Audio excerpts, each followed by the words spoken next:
Ever feel like everything depends on just you? And if you stop, the whole thing falls apart. If I could afford a personal assistant, I would hire one. At some point, you're not leading, you're just a stressed out control freak with a calendar. If somebody can do something 80% as good as you, then you should let it happen. Letting go is an act of trust in God, not weakness. Teach, trust, and release. If you want to go quickly, you go alone, but if you want to go far, you take others with you. Release the task, resource the person, and resist the urge to take it back.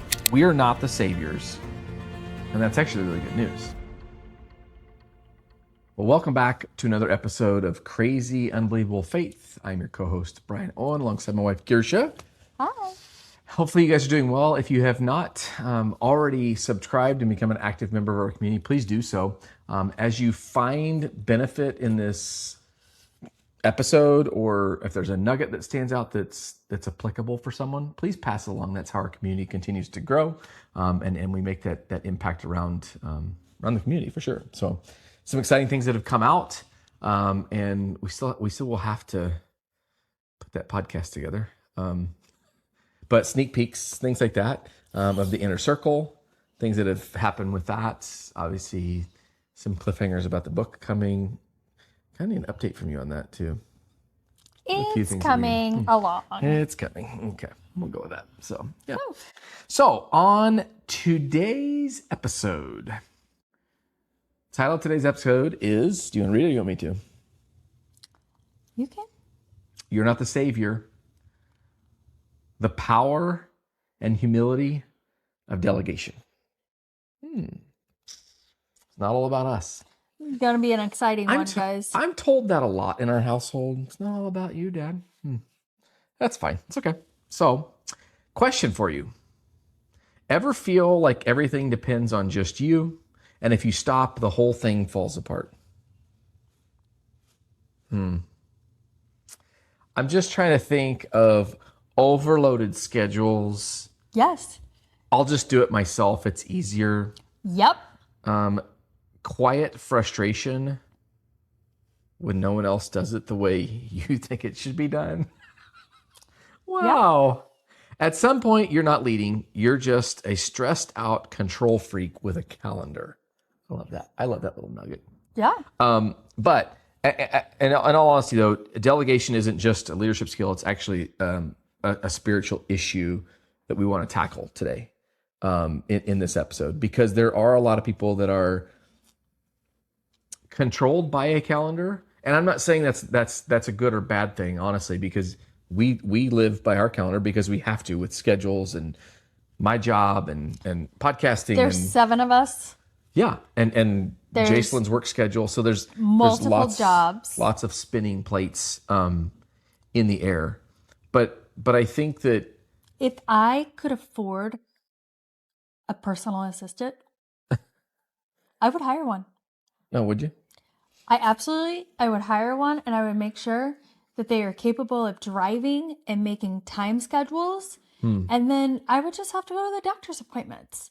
Okay. I wouldn't have to worry about getting them to and from haircuts or, picking things up, grocery store, prescriptions, they could do that. Whatever has to happen. Yeah. But I think what I'm kind of getting at is why is it such a challenge to delegate things from your perspective? Why do you think people struggle to delegate things? What? It is a question. I'm listening to our dog growl in the background. Oh, gosh. We'll just edit out that part. It's fine. No big deal. Why is it hard to delegate? Well, some is like my schedule with the kids. I want them to be kids. And so I don't want them feeling like they're at a loss for their childhood. Okay. Because of schedules. But you are holding people. Now, I'm not just saying you, but people will hold on to it because of pride or fear of like they're thinking about, if I give this to someone else. Okay. First of all, you were asking me, and my role in this Well, house is leading the home okay, but I'm in schedules. also going to take this. You didn't take this to the You corporate have to world. back this out a little bit further, though, because being able to delegate things, you want to be able to hire an assistant. But would you be okay if you said, "Hey, I've hired somebody, and they're going to run this, this, and this"? You're just going to be okay, just sit back and relax. Yeah, I would train them. Oh, train them. Okay, so you would train them before you would delegate it. I would teach. I Okay. mean, everybody needs to teach. Okay. Like with girls that have come over and babysat for us, I have taught them. But I think there's This is how our house works. And then I delegate the task of keeping my kids. that's a good point. We did. That was I also do a countless working times. interview Yeah. where they come over, I interview them, I let them kind of roam my house with my children before I leave with them. I want to make sure that my children feel comfortable. I want to make sure I feel comfortable. I want to make sure, like this one time, this girl, she came over. She was in a working interview. We did the talking thing and the went through the house thing. And then I said, okay, I'm going to go work in my office. She sat on the couch and she did not move from the couch for the next half hour. I came downstairs and I said, This is you're not done. good. Yeah. This is not going to work. You're done. Thank Yeah. you for your time. Here's your check. Adios. And I think there's a lot of people, if I kind of zoom out of that from the example you gave, there's a lot of people that will say that others aren't capable of doing something because they're not willing to relinquish some of that. Okay. And then we've talked about this before. If somebody can do something 80% as good as you, Yeah. then you should let it happen. Yeah. But that doesn't mean you should just hand over the keys to just anybody. There has to be trust. There has to be a rapport built with them. You have to know that they're going to even do the task. Yeah. I mean, we could talk about you letting me get on your mower. We could save that one for another episode. No, I mean, go ahead. Yeah. Share away. Well, I mean, Mr. having a landscape company, and there's things you think could I be was done. in a gated backyard, mind you. Nobody is looking at our I backyard. don't even know if that's the best area to put her in, a gated area, but it should just put you on a big giant open field. But no, there's things that you want done a particular way, and delegation was not an easy thing for me early on. And I did hear that early on in our marriage and our relationship and seeking out mentorship, was that if somebody can do it 80% as good as you, why are you still doing it? And so, Or why are you griping about how they did it? I slowly got to the point. I spun the mower a little too quickly when you have the handlebars, wet grass. She's used to a steering wheel. The handlebars, she had to get a little used to that, and then it was, I'm just gonna rev this one forward and pull this one back. Well, that tire's going this way and this one's going this way. But it's fine. Just say I had to get a little used to it? Yeah. Still have some PTSD from this, I think, somewhere. That's fine. It's okay. My gosh. It's all right. It's no big deal. If you have PTSD from how I mowed your lawn, you have much bigger problems. That's true. I want to bring in, though, an example, though, as we're talking about delegation. Jethro to Moses in Exodus 18. It's talking about what you are doing is not good. You and these people will only wear yourselves out. From an outside looking in at that, and that's Exodus 18, verse 17 to 18. And it's talking about Moses is leading the people around, and again, for 40 years, they're wandering in the desert. And so from the outside, it's like, can't you just let some other people go seek these things out? But some of those commands were not from God at that time, but from an outside person looking into that. They're like, something is not equating here. Right. But Moses, even he had to delegate some of those things to go seek out the land, to look for these things. Otherwise, they could still be wandering in the desert, for all we know. Now, were they trying to do it in their own time? Or were they not waiting on the Lord? The word wait. Okay. Yeah. Okay. Remember the last week's Yeah. podcast? Yeah. Wait. Mm-hmm. WAIT. Yeah. What did Paul give you about that? WAIT. What did he say to you? Do you remember? The A or the I? Anxiety and pride can get in the way. But it was the anxiety, but it was I. Like I, like me personally, right? The Something A like is that? for anxiety, the I is for pride. Okay. So I don't know how I'm gonna tie that into delegation though. Keep talking, because I'm not tracking on that one. You cut me off. Go ahead, finish it. I was done. Well, how are you tying that into delegation? If Moses wasn't waiting, okay, for God's word, okay, of this is when you're supposed to go, and this is who I want you to delegate it to. mm-hmm. You were talking about Moses. Okay, sure, we'll go with that. Moses was sending people out to go look for the land. And I said, was he waiting on the Lord? Okay. And that's how we got on the wait. And then you wanted to go down this. Well, Exodus 18, which is the next chapter, 18, 21, 23, Moses appoints capable leaders over groups. Not everyone does everything. The mission still moves forward and people are empowered, not sidelined. So being able to... Sidelined or side-eyed? That's both. True. Maybe a combination. But it kind of goes back to you went through, as we were hiring babysitters, as we were looking at, having people come and help when the twins were born? Foster our children. Yeah, and that was before COVID, and had a great nanny at the time. And then the world shut down. And actually, we had 2 at the time. Did we?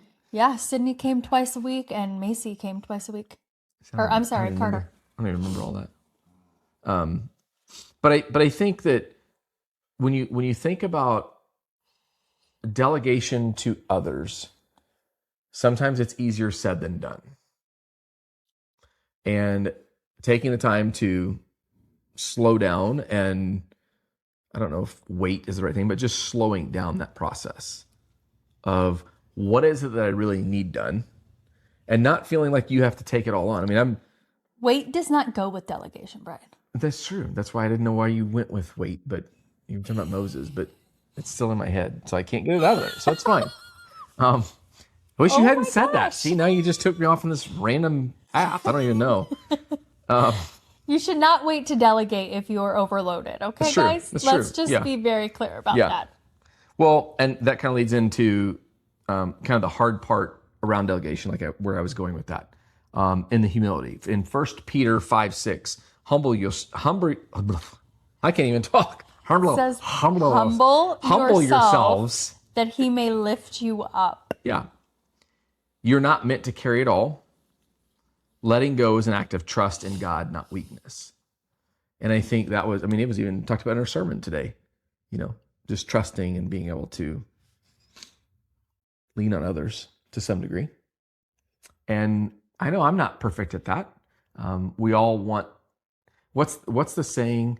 If you want to go quickly, you go alone, but if you want to go far, you take others with you. Mm-hmm. And so in order to take others with you, you have to delegate certain tasks. Mm-hmm. And when it comes to loading the dishwasher, cleaning the dishes off, putting dishes away, putting silverware away, some of us are very particular about things. Others of us are not. But that's okay. Yeah. Am I supposed to raise my hand? No, it's okay. Yeah. Oh, okay. Yeah. Good. But I think also this is a good kind of, I guess, path as you're thinking about how do I teach, or how do I help that process along. And it's teach, trust, and release. See? Teach, trust, and release. Yes. So if I hired a personal assistant, TTR. I would teach, and then I would trust, and then I would release. It's true. And then if you're keeping someone or not keeping someone as you're going through your interview process. That's fine. And again, not everything's going to be perfect to our liking. But if it's 80% done, as good as we can. Well, it's not doing it exactly. Yeah. It's doing it. It's just the fact of getting it done. Mm-hmm. Like, if someone could come through and do a spring clean in my house, it'd be fabulous. I wouldn't complain about a thing. Yeah. Because I hired a service to do a spring clean. Okay. Now, that would be a really good Speaking business. of spring cleaning, why is it if you have a cleaning company or cleaning people, you have to clean your house for the cleaner to come? I never understood that. You don't have to. I choose to pick it up so that it can get cleaner quicker. That's less money. I love Miss Rose. I love who we were able to bless and work with. But we clean for the cleaner. I don't know. Maybe other people have this thing. We pick up. Oh, okay. We do the prep work so that when Miss Rose comes, all right, she's able to clean and not spend time picking up. Okay. All right. So TTR, teach, trust, and release. You like that? That's kind of good. Letting it go of control. Proverbs 16:9. Can you let go of the TTR thing? Yeah. Okay. Proverbs 16:9. In their hearts, humans plan their course, but the Lord establishes their steps. So you're not managing outcomes. We're stewarding people. We're leading them. Control feels safe, but it actually limits what God can do through others. I will actually step in here. Oh, I have a lot more peace about who I am and can focus on other things because I don't have to go clean the kids' room every time it needs to be clean. I have to be the person constantly working on laundry or constantly cleaning the kitchen. It has allowed. It's wow. allowed. It's a new word. See, we're really allowed me struggling with words today. Struggling as you stammer. It has allowed me the ability to just sit back and relax and teach the kids, right? Back to your TTR, teaching them and training them on how to take care of their own space. You forgot the R. And then that has released me. Yeah. But it releases not only them, it releases you. And I think to that last point, where you went with it. The release isn't for them. They're not delegating anything. Well, I'm the delegator. They are the delegatee. But as you release things, they're able to grow themselves. That's what I was just saying about God is saying sometimes we will limit it with our control. So what you're saying is we have a TTG and we have a TTR? Okay, this is not happening like I thought it should, but that's fine. It's okay. That's right. I'm letting you lead the next one. You're going to TTR. I'm going to TTR. You're teaching me and training me, and then you're going to release it. Yeah. But okay, so let's bring this to somewhat of a what can I do with this? I struggle to delegate. Maybe you're good at delegating. Is it delegation or is it control? That would be something I would challenge you with. Because if you're telling people, just because you're in an authoritative position or a parent of a child, yes, there are things like you tell them not to touch that thing because it's hot or that knife is sharp. Totally understand that. But we still have to teach our kids along the way, or colleagues, or whatever environment you're in. Is that fair? Yeah. So I was trying to bring this to like an application stage, make something that's applicable. The TTR, love that. This one gives us the 3 R's. I'm going to let you read the 3 R's. Go ahead. Release the task, resource the person, and resist the urge to take it back. So as you were saying, we've released on laundry, on some of the dishes, things, and there is a tendency to want to take those things back. No. Because you're like, no, there's not really. Not so much for her, that's for sure. No, but we've got to the point, and I had to learn that. You did help me with that. I will give you that. That sometimes you look at a 6-year-old or a 5-year-old or a 12-year-old and you think, why can they not do, this is how I would do it. And Kersha, you'd have to remind me of, okay, they're 5 or they're 7 or they're 12. The expectations of how I would do it and the expectations of letting them grow in it are very different. Yeah. He opened up the silverware drawer one day, and the forks and the spoons, they were all scattered, but in their respective place. And he was like, who put this away? And I was like, Corbin. Yeah. Put them away. It was done precisely how I thought a Corbin would do it. It was in there. It did not matter about organization. Now, his twin brother would have set each one and matched them up ever so perfectly. Yeah. And I have to. That's not an expectation I have of him. That is a bent. He has a natural bent to do things organizationally. His twin brother did not get any of that. Mm-hmm. And I think when you were 5, how did you unload the dishwasher? There's a humbling piece that I think we all grow through.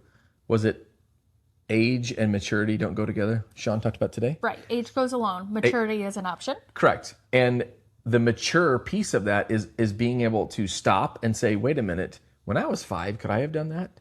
That was the playlist book that I read the other day. But he's so used to our 9-year-old who is also bent organizationally doing it. Yeah. But all it took was Corbin did it. And then he was like, oh. They don't get it from me. Corbin gets it from me. That's fine. Thankfully, Kersha is here. So that's fine. 3 of our 5 children got my organizational skills. That's true. That's true. Now, the other 2 got mine. It does come with that's what this gray a bit is of here. control where they struggle to release control. Mm-hmm. This would be a good one for them to listen to as they get older. Yeah. Maybe I should put it on repeat too for myself. So I want to close with kind of this challenge to you. What is something that you're holding on to right now that someone else should be growing through? Obviously, the silverware drawer. Apparently. That's one of my challenges. Cleaning a car. Hey, I have trained my children very well on how to help clean the car. Now, we go to the car wash. I it's drive. like a machine. I work very hard in cleaning it. Yeah. Now, Faith is really good at scrubbing and getting all the detail. So is Jacelyn. Corbin is really good with the air. Oh, yeah. And he's just spraying half the time he's blowing his air. cheeks apart. Let's be real. It's like he's helping. It's fine. Yeah. He's helping. Cruz will air the mats because where we go, they will spray down your rubber mats. And so I'll hang up the mat and Cruz will just spray that down and spray it down and spray it down. And then he'll wipe it down. Yeah. And Faith is really good at that. Kinley is really good at getting all the windows. Yeah. They all have the... And the outside. She will wipe down the outside. Sure. And then there's me. I am good at orchestrating it all and making sure, overlooking everything. Supervising would be the term. Supervising. But I'm also a very busy bee while I'm supervising. That's true. Like, I'm not just standing there like, ooh, you could do that better. She's protecting them from crazy people at the car wash. Don't worry. Yes. So that's a whole other topic. We did have a mental person next to us. But this week, can you identify? I'm going to keep her way on track here. Can you identify one? Hold hands. Can you identify one thing this week to delegate to someone else, or can you identify one person to invest in to maybe help open their perspective to maybe you don't need to do it all by yourself? And I would specifically think when you look at people in your community. Can I have my hand? Thank you. When you have people in your community. People in your community he cannot talk without that his hands, have folks. Maybe a new family. Maybe they're new parents. Maybe they've just adopted a child. Maybe they're empty nesters. There's always somebody that's in need in your community. So just finding that and how can you invest into them? Ephesians 4:11 through 12 says to equip his people for works of service. Your role isn't to do all the work. It's to equip others to step into theirs. Okay? We are not the saviors. And that's actually really good news. We're those hands and feet, as it's been shared. So how do we help others around us? Instead of holding all in, we'll take care of it. We'll spin the 17 plates. And I don't want any of them to drop. She is holding my hand and she's like squeezing it right now. I wish, you guys could, this is, okay. Because he literally changed hands. I need to, I was just waiting for can't need to use my hand and that's fine. It's okay. Oh, goodness. But again, just knowing that it's not just all on you. And I think that's probably kind of bringing this to a close. That is the purpose of, as we built the podcast, we started it for the community. It was to build hope and encouragement for those. But it was also to give people an outlet to plug in and say, okay, who can I talk with? Who can I go deeper with? Maybe that is your church community. Maybe it's just a friend community. Maybe it's a family community, which is awesome. But sometimes people lose those and they don't have those in their life. So being able to reach out to others, that is partly what we've built this podcast around. We have a prayer request link on our site. People have emailed and reached out in that sense. So anything that you have in closing around the delegation or the wait word, let's bring that back into this at the very end here. You got anything else in closing from your part? No. Oh, that's it? Okay. Well, until next time, thank you so much for tuning in to another episode of Crazy Unbelievable Faith. Have a great day. Bye.